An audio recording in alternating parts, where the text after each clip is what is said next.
Hello guys, last bench ಉಳ್ಕ ಚಾನಲ್ಗೆ ನಿಮ್ಮೆಲ್ಲರಿಗೂ ಸ್ವಾಗತ ಸುಸ್ವಾಗತ. ಇವತ್ತಿನ ಒಂದು ವಿಡಿಯೋದಲ್ಲಿ ಗೋವಾದ ಕಂಪ್ಲೀಟ್ ಬಜೆಟ್ ಮತ್ತು ಗೋವಾದಲ್ಲಿ ಏನು ಮಾಡ್ಬೋದು ಏನು ಮಾಡಬಾರ್ದು ಅಂತ ಪ್ರತಿಯೊಂದು ತಿಳ್ಕೊಳ್ಳೋಣ. ಅದಕ್ಕಿಂತ ಮುಂಚೆ ನೀವು ನಮ್ಮ ಚಾನಲ್ನ ಸಬ್ಸ್ಕ್ರೈಬ್ ಆಗಿನಾರ ಸಬ್ಸ್ಕ್ರೈಬ್ ಮಾಡ್ಕೊಳ್ಳಿ, ಹಾಗೂ ಬೆಲ್ ಐಕಾನ್ ಕೂಡ ಕ್ಲಿಕ್ ಮಾಡ್ಕೊಳ್ಳಿ ಅಂತ ಹೇಳ್ತಾ ಬನ್ನಿ ವಿಡಿಯೋ ಶುರು ಮಾಡೋಣ. ಮೊದಲನೇದಾಗಿ ಗೋವಾಗೆ ಹೇಗೆ ರೀಚ್ ಆಗೋದು. ಸರ್ ಗಾಯ್ಸ್, ನೀವು ಗೋವಾಗೆ ರೀಚ್ ಆಗ್ಬೋದಂದರೆ bike, bus, car, flight, train, ಬೇಜಾನ್ಸ್ ಆಪ್ಷನ್ಸ್ ಇದೆ. ನಿಮ್ಗೆ ಇದರಲ್ಲಿ ಯಾವುದು ಕನ್ವೀನಿಯೆಂಟ್ ಅದನ್ನು ಚೂಸ್ ಮಾಡ್ಕೊಬೋದು. ಬಜೆಟ್ ಫ್ರೆಂಡ್ಲಿ ಆಗಿ ಹೋಗ್ತಾ ಇದ್ದೀರಾ ಅಂದರೆ ಟ್ರೈನ್ನ ಚೂಸ್ ಮಾಡ್ಬೋದು. ಬಸ್ಸಸ್ ಕೂಡ ಅದ್ರ ಮೇಲೆ ನೆಕ್ಸ್ಟ್ ಬಜೆಟ್ ಫ್ರೆಂಡ್ಲಿ ಅಂದರೆ ಬಸ್ ಟಿಕೆಟ್ ಕೂಡ ಆಗುತ್ತೆ. ನಾವು ಚೂಸ್ ಮಾಡ್ಕೊಂಡಿದ್ದು ಟ್ರೈನ್, ಏನಕ್ಕಂದರೆ ಬಜೆಟ್ ಫ್ರೆಂಡ್ಲಿ ಟ್ರೈನ್, ಅದಕ್ಕೋಸ್ಕರ. ಟ್ರೈನಲ್ಲಿ ನೀವು ಹೋಗ್ತೀರಾ ಅಂದರೆ ಟ್ರೈನ್ ಟಿಕೆಟ್ ಬಂದು ಒಬ್ಬರಿಗೆ 360 ರೂಪಾಯಿ ಆಗುತ್ತೆ. ನಾವು ಹೋಗಿದ್ದು ಇಬ್ರು, ಸೊ ಇಬ್ಬರಿಂದ ನಮಗೆ 961 ರೂಪಾಯಿ ಆಯಿತು ಒಂದು ಸೈಡಿಗೆ. ಸೊ ಎರಡು ಸೈಡಿಗೆ ಕಂಪೇರ್ ಮಾಡಿ ರಿಟರ್ನ್ ಟಿಕೆಟ್ ಕೂಡ ನಾವು ಮೊದಲೇ ಬುಕ್ ಮಾಡ್ಕೊಂಡಿದ್ವಿ. ಎರಡು ಸೈಡಿಗೆ ಆದರೆ ನಮಗೆ 1922 ರೂಪಾಯಿ ಆಯಿತು. ನೀವು ಇಲ್ಲಿಂದ ಟ್ರೈನ್ ಟಿಕೆಟ್ ಬುಕ್ ಮಾಡಿದ್ರೆ ಟಿಕೆಟ್ ಕನ್ಫರ್ಮ್ ಆಯಿತು. ನೀವು ಫಸ್ಟು ಗೋವಾದ ಯಾವ ರೈಲ್ವೆ ಸ್ಟೇಷನ್ ನಿಮಗೆ ಬೆಸ್ಟ್ ಆಗುತ್ತೆ. ಗೋವಾದ ಮೇನ್ 2 ರೈಲ್ವೆ ಸ್ಟೇಷನ್ ಬರುತ್ತೆ. ಒಂದು ಮಾಡ್ಗಾವ್ ರೈಲ್ವೆ ಸ್ಟೇಷನ್, ಇನ್ನೊಂದು ವಾಸ್ಕೋ ಡಿ ಗಾಮಾ ರೈಲ್ವೆ ಸ್ಟೇಷನ್. ಇದೆರಡರಲ್ಲಿ ಬೆಸ್ಟ್ ಅಂದ್ರೆ ನಿಮಗೆ ವಾಸ್ಕೋ ಡಿ ಗಾಮಾ ರೈಲ್ವೆ ಸ್ಟೇಷನ್. ಏನಕ್ಕಂದ್ರೆ ವಾಸ್ಕೋ ಡಿ ಗಾಮಾ ಇಂದ ನೀವು ಆಲ್ಮೋಸ್ಟ್ ಎಲ್ಲರೂ ಹೋಗೋದು ಕಲಂಗುಟ್ಗೆ, ಅದಕ್ಕೋಸ್ಕರ ವಾಸ್ಕೋ ಡಿ ಗಾಮಾ ಇಂದ ಹತ್ರ ಇರುತ್ತೆ. ಮಾಡ್ಗಾವ್ ಇಂದನೂ ಹತ್ರ, ಎರಡು ಸ್ಟೇಷನ್ ಇಂದು 5 ಕಿಲೋಮೀಟರ್ ಡಿಫ್ರೆನ್ಸ್ ಇರುತ್ತೆ ಅಷ್ಟೇ. ಬಟ್ ನೀವು ಬೆಳಗಿನ ಜಾವ 3 ಗಂಟೆಗೆ ಬೆಳಗಿನ ಜಾವ 3:15 4 ಗಂಟೆಗೆ Vasco da Gama railway station reach ಆಗ್ತೀರಾ. ಅದೇ ನೀವು ವಾಸ್ಕೋ ಡಿ ಗಾಮಾ ಆದರೆ ಒಂದು 5 ಗಂಟೆ 5:15 ರೀಚ್ ಆಗ್ತೀರಾ. ಸೊ ಆರಾಮಾಗಿ ಇನ್ನೂ 1 ಅವರ್ ಎಕ್ಸ್ಟ್ರಾ ಆರಾಮಾಗಿ ಮಲ್ಕೊಂಡು ಹೋಗ್ಬೋದು. ಅದಕ್ಕೋಸ್ಕರ ಅಷ್ಟೇ, ಬೇರೆ ಏನಿಲ್ಲ. ಮಧ್ಯರಾತ್ರಿ 3:30 4 ಗಂಟೆಗೆ ಹೋಗೋದ್ಕಿಂತ ಒಂದು 5:15 ಹೋಗಿ ರೀಚ್ ಆದರೆ ಬೆಸ್ಟು. ಅದಕ್ಕೋಸ್ಕರ Vasco da Gama railway station best ಅಂತಲೇ ಹೇಳ್ಬೋದು. ಈಗ ನೆಕ್ಸ್ಟು ಟ್ರೈನಲ್ಲಿ ಕುತ್ಕೊಂಡೋ ಮಲ್ಕೊಂಡೋ ಸೀಟ್ ಹಿಡ್ಕೊಂಡು ಹೆಂಗೋ ಕಷ್ಟಪಟ್ಟು Vasco da Gama railway station reach ಆಗ್ತೀರಾ ಅನ್ಕೊಳ್ಳಿ. ಸೊ ರೀಚ್ ಆದರೆ ನೆಕ್ಸ್ಟು ಏನು ಮಾಡೋದು? ಸಿಂಪಲ್ಲು. ನೀವು ನೆಕ್ಸ್ಟ್ ಗೋವಾದಲ್ಲಿ ಟ್ರಾನ್ಸ್ಪೋರ್ಟ್ಗೆ ನಿಮ್ಗೆ 2 ಆಪ್ಷನ್ ಇರುತ್ತೆ. ಒಂದು ಬಸ್ಸು, ಒಂದು ಟ್ಯಾಕ್ಸಿ, ಅಥವಾ ಬೈಕ್ಸ್ನ ರೆಂಟಿಗೆ ತೊಗೊಳ್ಳೋದು, ಇಲ್ಲ ಕಾರ್ನ ರೆಂಟಿಗೆ ತೊಗೋಬೋದು. ನೀವು ಗ್ರೂಪಲ್ಲಿ ಹೋಗ್ತಿದ್ದೀರಾ ಅಂದರೆ ಆರಾಮಾಗಿ ಕಾರ್ನ ರೆಂಟಿಗೆ ಚೂಸ್ ಮಾಡ್ಬೋದು. ಇಲ್ಲ 2 ಅಥವಾ 4 ಜನ ಅಂದರೆ ಬೈಕ್ ರೆಂಟಿಗೆ ತೊಗೊಬೋದು. ಏನಕ್ಕಂದರೆ ಚೀಪ್ ಆ್ಯಂಡ್ ಬೆಸ್ಟ್ ಆಗುತ್ತೆ. ಹೇಗೆ ನೀವು ಕಾರಿಗೆ ಹೋಗ್ತೀರಾ ಅಂದರೆ ಬಜೆಟ್ ಜಾಸ್ತಿ ಆಗುತ್ತೆ. ನಿಮ್ಮ ಹತ್ರ ಬಜೆಟ್ ಇಶ್ಯೂ ಇಲ್ಲ ಅಂದರೆ ಆರಾಮಾಗಿ ಚೂಸ್ ಮಾಡ್ಬೋದು, ಅದರಲ್ಲೇನು ಪ್ರಾಬ್ಲಮ್ ಇಲ್ಲ. ಸೊ ಈಗ ನೆಕ್ಸ್ಟು ಹೋಗಿದ ತಕ್ಷಣ ಬೈಕ್ ರೆಂಟಿಗೆ ತೊಗೊಂಡ್ವಿ. ನಾವು ಬೈಕ್ ರೆಂಟ್ ಬಂದು ಪರ್ ಡೇ 400 ಆಯಿತು ನಮಗೆ. ನಾವು ತೊಗೊಂಡಿದ್ದು 4 ಡೇಸು. ಸೊ 1600 ಚಾರ್ಜ್ ಮಾಡಿದ್ರು, ಮತ್ತು 500 ಡೆಪಾಸಿಟ್ ಅಂತ ತೊಗೊಂಡ್ರು. ಲಾಸ್ಟಲ್ಲಿ ಅದನ್ನು ರಿಟರ್ನ್ ಕೊಡ್ತಾರೆ ನಮಗೆ, ನಮಗೂ ಕೂಡ ರಿಟರ್ನ್ ಕೊಟ್ಟರು. ನೀವು ಬೈಕ್ ರೆಂಟ್ ತೊಗೊಂಡ್ರೆ, ರೆಂಟ್ ತೊಗೊಳಕ್ಕೆ ಮುಂಚೆ ಮೇನ್ ವಿಷಯ ಏನಂದರೆ, ಇಲ್ಲಿ ನಾವು ಜಾಸ್ತಿ ಮಾಡ್ತೀವಿ. ರೆಂಟಿಗೆ ತೊಗೊಳೋದಕ್ಕೆ ಮುಂಚೆ ನಾವು ಫಸ್ಟು ನಮ್ಮ ಬೈಕ್ನ ಕಂಪ್ಲೀಟ್ ವಿಡಿಯೋ ಮಾಡ್ಕೊಬೇಕು. ಏನಕ್ಕಂದರೆ ಲಾಸ್ಟಲ್ಲಿ ಏನಾದ್ರು ಡ್ಯಾಮೇಜಸ್ ಆಗಿದ್ರೆ ಅದನ್ನು ನಮ್ಮ ಮೇಲೆ ಹೇಳೋ ಚಾನ್ಸಸ್ ಇರುತ್ತೆ. ಅದಕ್ಕೋಸ್ಕರ ಬೈಕ್ನ ಒಂದು ಕಂಪ್ಲೀಟ್ ವಿಡಿಯೋ ಮಾಡ್ಕೊಂಡ್ರೆ ಲಾಸ್ಟಲ್ಲಿ ಅಕಸ್ಮಾತ್ ಅವ್ರು ಡ್ಯಾಮೇಜ್ ಇದೆ, ಈ ಡ್ಯಾಮೇಜ್ ಇದೆ ಅಂತ ಹೇಳಿದ್ರು ನಮ್ಮ ಹತ್ರ ವಿಡಿಯೋ ಇರುತ್ತೆ ಪ್ರೂಫಿಗೆ. ಸೊ ಆ ವಿಡಿಯೋನ ತೋರಿಸ್ಬೋದು. ಅದಕ್ಕೋಸ್ಕರ ಮರಿದಿರ ವಿಡಿಯೋ ಮಾಡ್ಕೊಳ್ಳಿ. ಸೊ ಇನ್ನು ಬೈಕ್ ಚಾರ್ಜಸ್ ಬಂದು 400 ಆಯಿತು ಪರ್ ಡೇ. ಸೊ ಇನ್ನೂ ನೆಗೋಷಿಯೇಷನ್ ಮಾಡ್ಬೋದು, ಬಟ್ ಮ್ಯಾಕ್ಸಿಮಮ್ ಇಷ್ಟೇ 400ಗೆ ಸಿಗುತ್ತೆ ಅಂತಲೇ ಹೇಳ್ಬೋದು. ನಾವೊಂದು 4-5 ಕಡೆ ಕೇಳಿದ್ರೆ ಲಾಸ್ಟಲ್ಲಿ 400ಗೆ ಫಿಕ್ಸ್ ಆದ್ವಿ. ಏನಕ್ಕಂದ್ರೆ ಅಲ್ಲಿರೋರೆಲ್ಲ ಒಂದೇ ರೇಟಿಗೆ ಫಿಕ್ಸ್ ಆಗಿರ್ತಾರೆ, ಯಾರು ಕೂಡ ಕೆಳಗಡೆ ಬರಲ್ಲ. ನೀವು ಎಷ್ಟು ಜಾಸ್ತಿ ದಿವಸ ತೊಗೊತೀರೋ ಅಷ್ಟು ನಿಮಗೆ ಕಮ್ಮಿ ಮಾಡ್ತಾರೆ. ಅದೇ ನೀವು 1 ದಿವಸ 2 ದಿವಸ ಅಂದರೆ 700-800 ಕೂಡ ಚಾರ್ಜ್ ಮಾಡ್ತಾರೆ. ಸೊ ಟೋಟಲ್ 400 ಆಯಿತು, ಬಟ್ ಪ್ಲಸ್ 1600 ಮತ್ತು 500 ಡೆಪಾಸಿಟ್ ಅಮೌಂಟ್ ಕೂಡ ತೊಗೊಂಡ್ರು. ಸೊ ನೆಕ್ಸ್ಟು ಬೈಕ್ ರೆಂಟಿಗೆ ತೊಗೊಂಡು ನಾವು ಸೀದಾ ಹೋಗಿದ್ದು ಪೆಟ್ರೋಲ್ ಬಂಕಿಗೆ. ಏನಕ್ಕಂದರೆ ಅವ್ರು ಪೆಟ್ರೋಲ್ ಫುಲ್ಲು ಲೋ ರೇಟೇ ಕೊಟ್ಟಿರ್ತಾರೆ. ಸೊ 400 ಪೆಟ್ರೋಲ್ ಹಾಕ್ಸ್ಕೊಂಡು ಹೋಗಿದ ತಕ್ಷಣ ಅಲ್ಲಿ ಒಂದು ಸ್ವಲ್ಪ ನಮಗೆ ಸ್ಕ್ಯಾಮ್ ಆಯಿತು ಅನಿಸ್ತು, ಬಟ್ ಅದಕ್ಕೆ ನಾವು ತಲೆ ಕೆಡಿಸ್ಕೊಳ್ಳಲಿಲ್ಲ. ಅದು ನಮ್ಗೆ ಲೇಟರಲ್ಲಿ ಗೊತ್ತಾಯಿತು. 400ಗೆ ಪೆಟ್ರೋಲ್ ಹಾಕ್ಸ್ಕೊಂಡು ನಾವು ನೆಕ್ಸ್ಟ್ ಲೊಕೇಶನ್ ನಮಗೆ ಪ್ಲ್ಯಾನ್ ಆಗಿದ್ದು ಕಲಂಗುಟ್ ಬೀಚಿಗೆ ಹೋದ್ವಿ. ರೂಮ್ ಏನು ಆನ್ಲೈನಲ್ಲಿ ಬುಕ್ ಮಾಡಿರಲಿಲ್ಲ, ಅಲ್ಲೇ ಹೋಗಿ ಬುಕ್ ಮಾಡ್ಕೊಳ್ಳೋದು ಬೆಸ್ಟ್ ಅನಿಸ್ತು. ಸೊ ಅದಕ್ಕೋಸ್ಕರ ಅಲ್ಲಿಂದ ಒಳ್ಳೆ ಬೆಳಗಿನ ಜಾವ ಫುಲ್ಲು ಬೈಕ್ ರೈಡ್ ಎಂಜಾಯ್ ಮಾಡಿಕೊಂಡು ಕಲಂಗುಟ್ನ ರೀಚ್ ಆಗಿ ನಾವಲ್ಲಿ ಸುಮಾರು ಒಂದು ಹೋಟ್ಲ್ ಹುಡುಕಿದ್ವಿ. ಬಟ್ ಲಾಸ್ಟ್ ಟೈಮ್ ನಮ್ಮ ಫ್ರೆಂಡ್ಸ್ ಹೋಗಿ ಬಂದಾಗ ಒಂದು ಹೋಟ್ಲು ಸಜೆಸ್ಟ್ ಮಾಡಿದ್ರು, ಹೋಟೆಲ್ ಮ್ಯಾನ್ಫ್ರೆಡ್ ಅಂತ. ಚೆನ್ನಾಗಿತ್ತು. ನಿಮಗೆ ಪರ್ ಡೇ 1400 ನಮಗೆ ಚಾರ್ಜ್ ಮಾಡಿದ್ರು, ವಿತ್ ವೈಫೈ, ಸ್ವಿಮ್ಮಿಂಗ್ ಪೂಲ್ ಎಲ್ಲ ಇತ್ತು, ಮತ್ತು ವಿತ್ AC ರೂಮ್. ಅದು ನಾವು ಬುಕ್ ಹೋಗಿದ್ದು ಸಮ್ಮರಲ್ಲಿ, ಏಪ್ರಿಲ್ ಆಗಿರೋದ್ರಿಂದ AC ರೂಮ್ನ ಬುಕ್ ಮಾಡಿದ್ವಿ. ಒಳ್ಳೆ ರೂಮ್ ಅಂತಲೇ ಹೇಳ್ಬೋದು. 1500ಗೆ ವರ್ತ್ ಇದೆ, ನಮ್ಮ ಬಜೆಟಲ್ಲಿ ಸಿಕ್ತು. ಇನ್ನೂ ಹುಡುಕಿದ್ರೆ ಇನ್ನೂ ಕಮ್ಮಿಗೆ ಸಿಗುತ್ತೆ, ಬಟ್ ಸ್ವಿಮ್ಮಿಂಗ್ ಪೂಲು ಅದು ಇದೆಲ್ಲ ಆಪ್ಷನ್ಸ್ ಇರುತ್ತೆ. ಸೊ ನನಗೆ ಇದರಲ್ಲಿ ಸ್ವಿಮ್ಮಿಂಗ್ ಪೂಲು ವಿತ್ ವೈಫೈ ಎಲ್ಲ, ಮತ್ತು ರೂಮ್ ನೀಟ್ನೆಸ್ ವಿತ್ AC ಎಲ್ಲ, ಮತ್ತು ರೂಮ್ ಸರ್ವಿಸಿಗೆ ಒಂದು ಒಳ್ಳೆ ಹೋಟೆಲ್ ಅಂತಲೇ ಹೇಳ್ಬೋದು. ಸೊ ನಮಗೆ ಗೋವಾದಲ್ಲಿ ಹೋಗಿ ಇಲ್ಲಿಂದ ಟಿಕೆಟ್ ಬುಕ್ ಮಾಡಿಕೊಂಡು ಗೋವಾಗೆ ಹೋಗಿ ರೂಮ್ ಬುಕ್ ಮಾಡಿ, ಸೊ ಟೋಟಲ್ ನಾವು 2 ಡೇಸ್ ಬುಕ್ ಮಾಡಿದ್ವಿ, 1400 ಪರ್ ಡೇಗೆ. ಸೊ ನಾವು ರೂಮು ಬೈಕ್ ರೆಂಟಿಗೆ 4 ಡೇಸಿಗೆ ತೊಗೊಂಡಿದ್ವಿ. ಸೊ ಅಲ್ಲಿಗೆ 2 ಡೇಸ್ ರೂಮ್ ಆಯಿತು, 4 ಡೇಸಿಗೆ ಬೈಕ್ ಆಯಿತು, ಮತ್ತು ರಿಟರ್ನ್ ಟಿಕೆಟು ಇದರಲ್ಲಿ ಇನ್ಕ್ಲೂಡ್ ಆಗಿದೆ, ಪ್ರೈಸು ಕೂಡ ಇನ್ಕ್ಲೂಡ್ ಆಗಿದೆ. ಇದರಲ್ಲಿ ನಮಗೆ 6300 ರೂಪಾಯಿ ಆಗಿದೆ ಡೇ 1 ಖರ್ಚು. ನಾವು ಗೋವಾಗೆ ಹೋಗಿ ಇಳಿತಾ ಇದ್ದಂಗೆ 6000 ಖರ್ಚು ಮಾಡಿದ್ದೀವಿ. ಮತ್ತು ನಾನು ಇನ್ನೊಂದು ಇದರಲ್ಲಿ ಊಟದ್ದು, ತಿಂಡಿದು, ಜ್ಯೂಸ್ದು ನಾವು ಅಲ್ಲಿ ಕೂಲ್ ಡ್ರಿಂಕ್ಸ್ ಕೊಡ್ತಿರೋದು ಇದೇಂದ್ರದ್ದು ಅಮೌಂಟ್ ನಾನು ಲೆಕ್ಕ ಆಗ್ತಿಲ್ಲ. ಏನಕ್ಕಂದ್ರೆ ಒಬ್ಬೊಬ್ರು ಖರ್ಚು ಮಾಡೋದು ಅದ್ರ ಮೇಲೆ ಡಿಪೆಂಡ್ ಆಗಿರುತ್ತೆ. ನಾನು ಇಲ್ಲಿ ಮೇನ್ ಬಜೆಟ್ ಮಾತ್ರ ತಗೊಂಡಿದ್ದೀನಿ. ಇನ್ನು ಊಟ ತಿಂಡಿ ಖರ್ಚೆಲ್ಲ ಅದು ಎಷ್ಟು ತಿಂತೀರಾ ಹೆಂಗೆ ಅದ್ರ ಮೇಲೆಲ್ಲ ಡಿಪೆಂಡ್ ಆಗುತ್ತೆ, ಯಾವ ಹೋಟ್ಲಲ್ಲಿ ತಿಂತೀರಾ ಅದಕ್ಕೋಸ್ಕರ ಅದೊಂದನ್ನ ನೀವೇ ಕ್ಯಾಲ್ಕುಲೇಟ್ ಮಾಡ್ಕೊಬೋದು.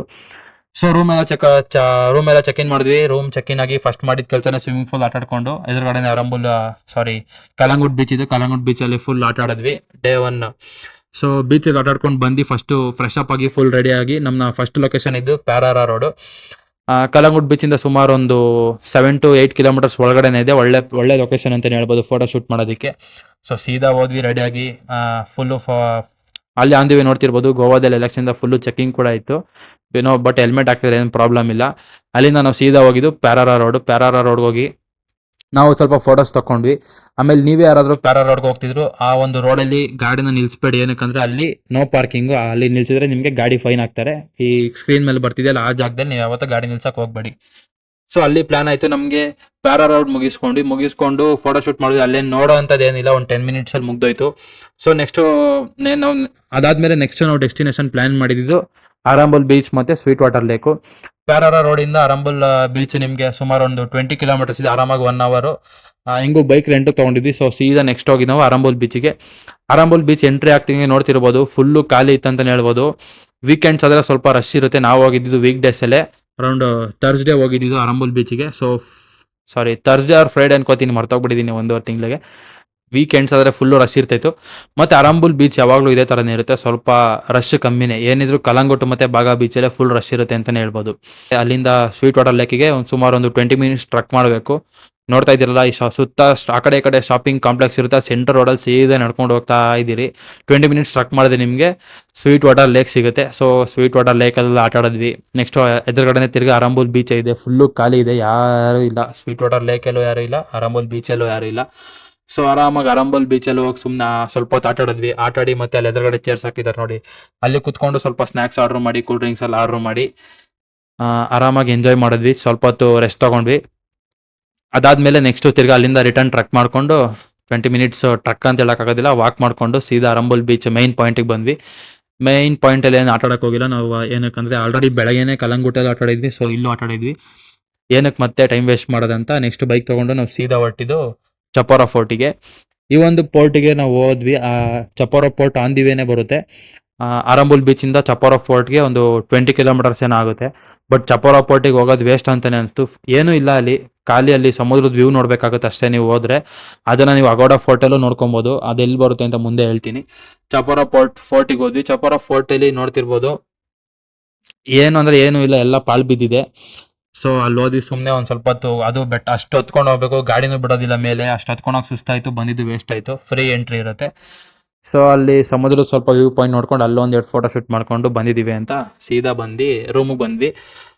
ಚಪೋರಾ ಫೋರ್ಟಿಂದ ನಮ್ಮ ರೂಮ್ ಒಂದು 10 ಕಿಲೋಮೀಟರ್ಸ್ ಏನಾಯಿತು. ಸೊ ಸೀದಾ ಅಲ್ಲೇ ಬಂದು ರೆಸ್ಟ್ ತೊಗೊಂಡ್ವಿ.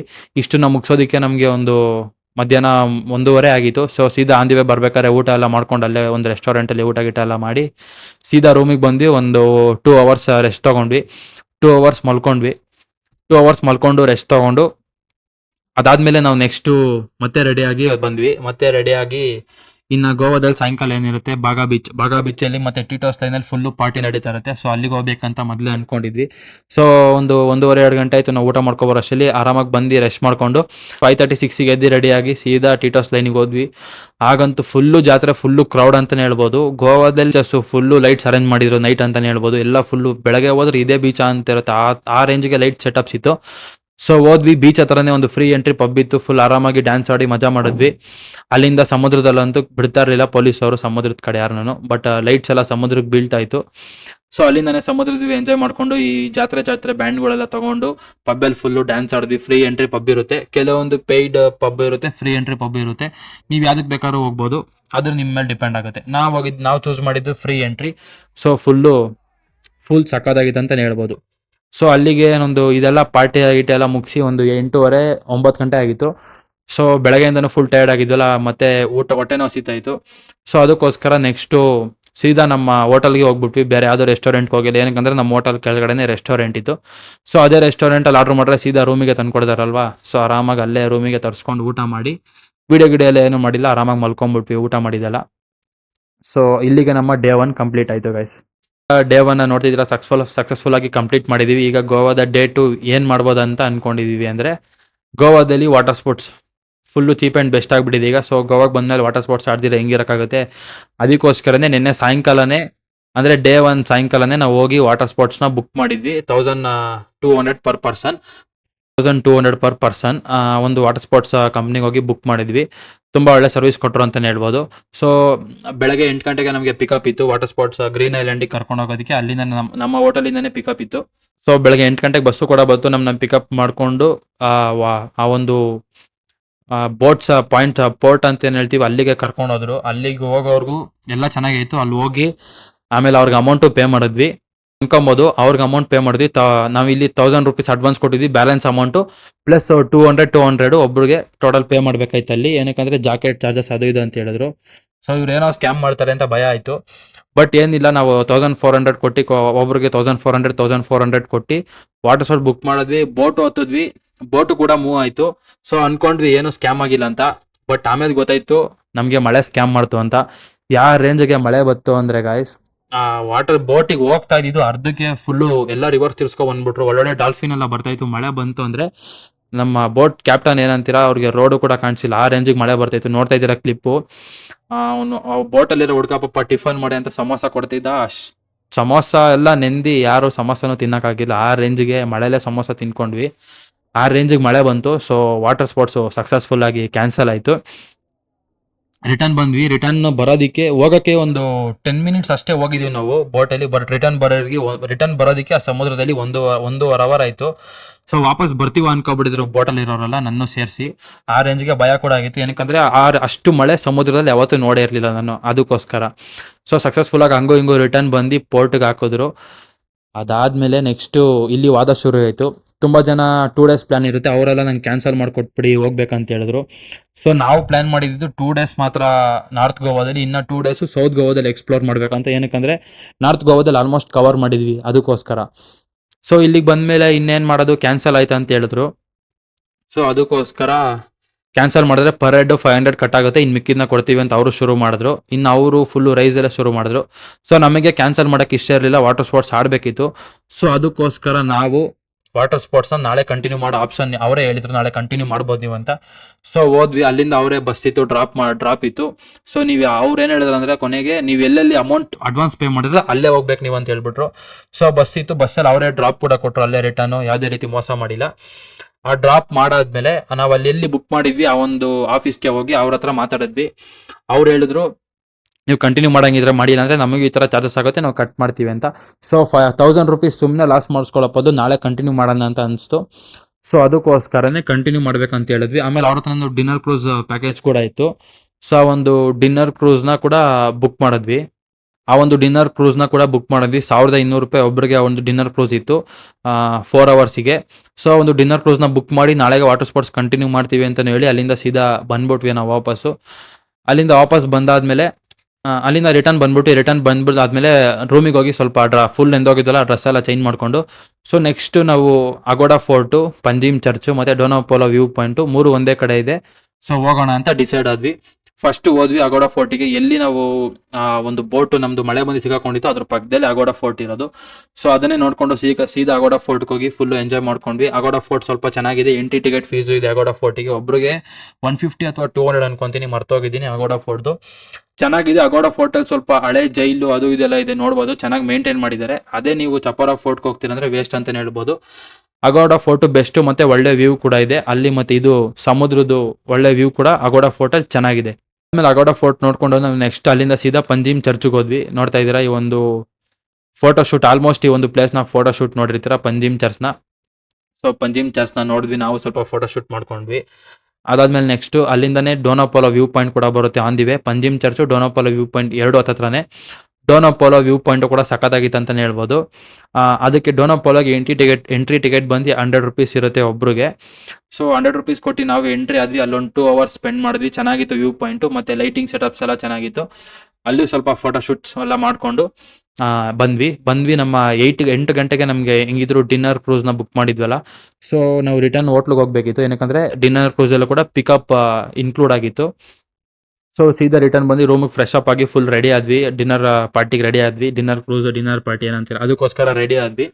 ರೆಡಿ ಆಗಿ ಸೊ ನಮಗೆ ಪಿಕಪ್ ಇತ್ತು. ಪಿಕಪ್ 7:15ಗೆ ನಮ್ಮ ಪಿಕಪ್ ಇತ್ತು ನಮ್ಮ ಹೋಟೆಲ್ ಪಾಯಿಂಟ್ ಹತ್ರನೇ. ಸೊ ಬಸ್ ಬಂದು ನಮ್ಮನ್ನ ಪಿಕಪ್ ಮಾಡ್ತು. ಪಿಕಪ್ ಮಾಡಿ ಸೀದಾ ಪಂಜಿಮ್ ಸಿಟಿ ಏನಿದೆ ಅಲ್ಲಿಗೆ ನಮ್ಮನ್ನ ಮತ್ತೆ ಕರ್ಕೊಂಡೋಯ್ತು. ಏನಕ್ಕಂದ್ರೆ ಅಲ್ಲೇ ನೀವೇನು ಕೆಸಿನೋಸ್ ಏನು ಲೈನ್ ಬರುತ್ತೆ ಅದೇ ಲೈನಲ್ಲೇ ಡಿನ್ನರ್ ಕ್ರೂಸ್ ಕೂಡ ಬರುತ್ತೆ. ಸೊ ಅಲ್ಲಿಗೆ ಹೋದ್ವಿ. ದೊಡ್ಡ ಕ್ರೂಸು, ಈ ಅಲ್ಲಿರೋ ಡಿನ್ನರ್ ಕ್ರೂಸಸ್ ಯಾವ್ದಿದೆ, ಕೆಸಿನೋ ಕ್ರೂಸಸ್ ಬೇರೆ, ಡಿನ್ನರ್ ಕ್ರೂಸಿಗೆ ಅಂತಾನೆ ಯಾವ್ದಾದ್ರು ಕ್ರೂಸ್ ಇದೆ, ಅದಕ್ಕೆ ದೊಡ್ಡ ಕ್ರೂಸ್ ಅಂತಾನೆ ಹೇಳ್ಬೋದು. ಇದು ಲೆಕ್ಸಿಕನ್ ಕ್ರೂಸು. ಅದನ್ನ ಬುಕ್ ಮಾಡಿಕೊಟ್ಟಿದ್ವು. ಏನಕ್ಕಂದ್ರೆ ನಮಗೆ ಯಾವ್ದು ತಗೋಬೇಕಂತ ಫಸ್ಟ್ ಟೈಮ್ ಆಗಿರೋದು, ಏನು ಚೂಸ್ ಮಾಡ್ಬೇಕು ಏನಂತ ಗೊತ್ತಿರಲಿಲ್ಲ. ಸೊ ನಾವು ಅವರಿಗೆ ಬಿಟ್ಬಿಟ್ವಿ ಚೆನ್ನಾಗಿರ್ಬೇಕು ಕ್ರೂಸ್ ಅಂತ. ಬಟ್ ಅವ್ರು ಇದನ್ನ ಬುಕ್ ಮಾಡಿ ಕೊಟ್ಟಿದ್ರು 1200 ಪರ್ ಪರ್ಸನ್. ಇದರಲ್ಲಿ ಪಿಕಪ್ ಆ್ಯಂಡ್ ಡ್ರಾಪ್ ಇನ್ಕ್ಲೂಡ್ ಆಗಿರುತ್ತೆ. Unlimited dinner, complimentary beer or juice. ನೀವು ಕೂಲ್ ಡ್ರಿಂಕ್ಸ್ ಕುಡಿತೀರ ಅಂದರೆ ಕೂಲ್ ಡ್ರಿಂಕ್ಸು, ಬಿಯರ್ ಕುಡಿತೀರ ಅಂದರೆ ಬಿಯರ್, ಇದು ಯಾವ್ದಾದ್ರು ಚೂಸ್ ಮಾಡ್ಬೋದಿತ್ತು. ಮತ್ತೆ ಪಿಕಪ್ ಆ್ಯಂಡ್ ಡ್ರಾಪ್ ಎರಡು ಇನ್ಕ್ಲೂಡ್ ಆಗಿರುತ್ತೆ. ಸೊ ಇದರಲ್ಲಿ ನಾವು ಹೋದ್ವಿ ಪಿಕಪ್, ಆಮೇಲೆ ಎಂಟ್ರಿ ಆದ್ವಿ. ಅಂದರೆ ಡಿನ್ನರ್ ಕ್ರೂಸಸ್ಗಳಿಗೆ ಅಲ್ಲಿ ಯಾವುದೇ ಕ್ರೂಸ್ ಎಂಟ್ರಿ ಆದರೂ ಆನ್ಲೈನ್ ಪೇಮೆಂಟ್ಸ್ ತೊಗೊಳೋದಿಲ್ಲ, ಕ್ಯಾಶ್ ಮಾತ್ರ. ಸೊ ಮತ್ತೆ ATM ಕಾರ್ಡು ತೊಗೊಂಡೋಗಿಲ್ಲ. ಬೇರೆಯವ್ರ ಹತ್ರ ರಿಕ್ವೆಸ್ಟ್ ಮಾಡಿ ATM ಓಡ್ ಬಂದು ಹಂಗೂ ಹಿಂಗೂ ಫೈನಲಿ ಕ್ರೂಸ್ಗೆ ಎಂಟ್ರಿ ಆದ್ವಿ. ನಮ್ಮ ಪಕ್ಕದಲ್ಲಿ ಇನ್ನೊಂದು ಕ್ರೂಸ್ ಇದೆ ನೋಡಿ, ಅದು ಚಿಕ್ಕ ಕ್ರೂಸು, ಸಖತ್ತಾಗಿತ್ತು, ಸರ್ವಿಸ್ ಕೂಡ ಚೆನ್ನಾಗಿತ್ತು. ಬಟ್ ನಾವು ಬುಕ್ ಮಾಡಿದ ದೊಡ್ಡ ಆನೆ ಥರ ಫುಲ್ಲು ಕ್ರೂಸು ನನಗಂತೂ ಇಷ್ಟ ಆಗಿಲ್ಲ. ಕ್ರೂಸಲ್ಲಿ ಊಟ ಎಲ್ಲ ಚೆನ್ನಾಗಿತ್ತು, ಸರ್ವಿಸ್ ಅಷ್ಟಲ್ಲೇ ಅಂತ ಹೇಳ್ಬೋದು. ಒಂಥರ ಇದರಲ್ಲಿ ಹೈಜಿನಿಕ್ ಇರಲಿಲ್ಲ ಅಷ್ಟೇ ಗೈಸ್. ಮೇಲೆಲ್ಲ ಫುಲ್ಲು ಗಲೀಜಾಗಿತ್ತು. ಏನಕ್ಕಂದರೆ ಬೆಳಗ್ಗೆಯಿಂದ ಟ್ರಿಪ್ ಮಾಡ್ತಾನೆ ಇರುತ್ತೆ. ಇದು ಒಂದು 2 ಗಂಟೆ 3 ಗಂಟೆಗೆ ಮಧ್ಯಾಹ್ನ ಶುರು ಆದರೆ ಬ್ಯಾಚ್ ವೈಸ್ ಮಾಡ್ತಾನೆ ಇರ್ತಾರೆ. ಸೊ ಫಸ್ಟ್ ಬ್ಯಾಚ್ ಹೋದವ್ರಿಗೆ ನೀಟಾಗಿರುತ್ತೆ ಅನ್ಕೊಂತೀನಿ. ನಾವು ಹೋಗಿದ್ದು ಲಾಸ್ಟ್ ಬ್ಯಾಚು, ಸೊ ಅಷ್ಟು ಹೈಜಿನಿಕ್ ಆಗಿರಲಿಲ್ಲ. ಇದರಲ್ಲಿ ನಿಮಗೆ ಒಂದು 3 ಗೋವಾದ ಟ್ರೆಡಿಷನಲ್ ಡ್ಯಾನ್ಸ್ ಆಡಿದ್ರು. ಆಮೇಲೆ DJ ಆನ್ ಮಾಡ್ತಾರೆ, ನೀವೇ ಎಷ್ಟು ಬೇಕಾದ್ರೂ ಆಡ್ಕೊಬಿಡಿ ಅಂತ. DJ ಆನ್ ಮಾಡಿದ್ಮೇಲೆ ಯಾರೋ ಅವ್ರ ಕಂಟ್ರೋಲ್ ಇಲ್ವೇ ಇಲ್ಲ, ನೋಡ್ತಾ ಇದ್ದಾರೆ ಎಲ್ಲ ಫುಲ್ಲು ಡ್ಯಾನ್ಸು. ಇನ್ನೊಂದು ಖುಷಿಯಾದ ವಿಷಯ ಏನಂದರೆ ಗೋವಾದಲ್ಲಿ ಕನ್ನಡ ಸಾಂಗ್ ಕೂಡ ಹಾಕಿದ್ರು, ಸಖತ್ತಾಗಿತ್ತು. ಉಪೇಂದ್ರ ಸಾಂಗು ಮತ್ತು ಸುದೀಪ್ ಸರ್ ಸಾಂಗು, ಇದೆಲ್ಲ ಸಖತ್ ಎಂಜಾಯ್ ಮಾಡಿದ್ವಿ ಅಂತಲೇ ಹೇಳ್ಬೋದು. ನೋಡ್ತಾ ಇದ್ದೀರಾ ಕ್ಲಿಪ್ಸು ಕೂಡ ಕನ್ನಡ ಸಾಂಗ್ಸ್ ಹಾಕಿರೋದು. ಸೊ ಏನು ಅವ್ರು ಹಾಕಿಲ್ಲ, ನಾವು ಹೋಗಿ ರಿಕ್ವೆಸ್ಟ್ ಮಾಡಿದ್ವಿ ಕನ್ನಡ ಸಾಂಗ್ ಬೇಕಂತ. ಇನ್ನೂ ಒಂದು ಗ್ಯಾಂಗ್ ಇತ್ತಲ್ಲಿ ನಮ್ಮನ್ನ ಬಿಟ್ಟು. ಸೊ ಅವರು ಎಲ್ಲ ಕನ್ನಡ ಸಾಂಗ್ ಬೇಕಂತ ರಿಕ್ವೆಸ್ಟ್ ಮಾಡಿದ್ಕೆ ಹಾಕಿದ್ರು. ಬಟ್ ಕೇಳಿದ ತಕ್ಷಣ ಹಾಕಿದ್ರು, ಆ ಥರ ಹಾಕಲ್ಲ ಅಂತ ಏನೂ ಹೇಳಿಲ್ಲ. ಕೇಳಿದ ತಕ್ಷಣ ಹಾಕಿದ್ರು. ಮತ್ತು ಎಲ್ಲ ಲ್ಯಾಂಗ್ವೇಜ್ ಸಾಂಗ್ಸು ಕೂಡ ಹಾಕ್ತಿದ್ರು, ಅದೊಂದು ಖುಷಿ ವಿಷಯ ಆಯಿತು. ಸೊ ಏನಕ್ಕಂದ್ರೆ ಹಳೆ ವಿಡಿಯೋಸ್ ಎಲ್ಲ ನೋಡ್ತಿದ್ವಿ ಗೋವಾದಲ್ಲಿ ಕನ್ನಡ ಸಾಂಗ್ ಹಾಕಲ್ಲ ಅದು ಇದು ಅಂತ.